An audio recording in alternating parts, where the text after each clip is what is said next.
not modify the rate, but I feel like that we can win the election, us being the ones that oppose the rate.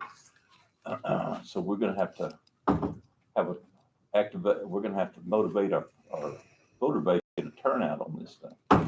That being said, I say let's let the games begin here.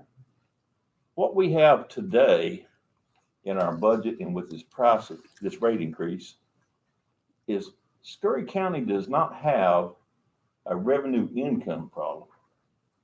Scurry County has a revenue spending problem. That's where our problem exists. And the problem is right here at this table. This is where the spending's taken care of because this is where the power is. Is that right, Craig? You got it down, bud. Okay. I learned. So what we have here is a difference of opinion on this thing. Mr. Stephen over there with the SDN once quoted me something that stuck with me for quite a long time and still with me, and is that you cannot run a government entity like a for-profit business. You can't do it. There's two different things there. But you can run a government entity if it's run efficiently and properly to break even with the income of the entity that year. You break it even. That's a good run entity.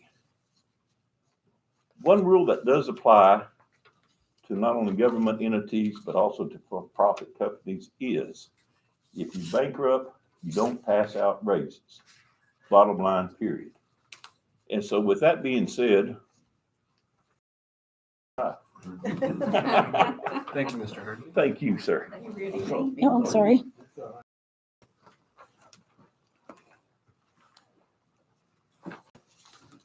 Anybody else? Yes, ma'am. Ms. Summers? I just wanted to address the court regarding the article in the papers lately about the pay raises and the potential need for budget cuts. I'd like to bring this to the taxpayers' attention. This court has stated that all county employees are going to get a 3% across the board pay raise. That is a county decision. Also, for this upcoming budget year, all county employees are going to get a cost of living adjustment of 3%. That's a total of 6%. That equals $672,592 countywide. If the court only allows the 3% COLA, that would save $300,036,296. To this court, $336,296 doesn't sound like much. But when you add the desire to put back $1 million into the reserves and the fact that the golf course, the airport, the EMS has lost over an average of $1.5 million in the last 2 years, it adds up. In 2012, the reserve was $15.6 million. In 2016, the reserve was $5.5 million. Taxpayers should be asking, where did all of that reserve money go? Now, this court wants another $1 million for what? This court continues to state that the county is broke. Then why is the court going to fund its own 3% across the board pay raise on top of 3% COLA increase? Why is this court going to continue to fund entities that lose money each year?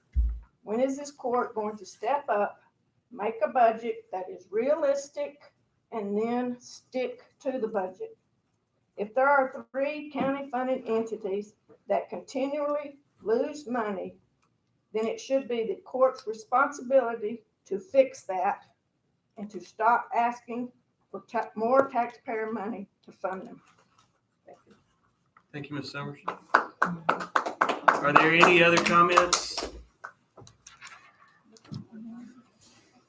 Ms. Nussey? Mine is on a non-agenda item, but I just kind of wanted to float an idea out there. I'd mentioned during the last meeting about the country golf course. And I had spoken after the meeting with a couple of people about a concern about the clubhouse.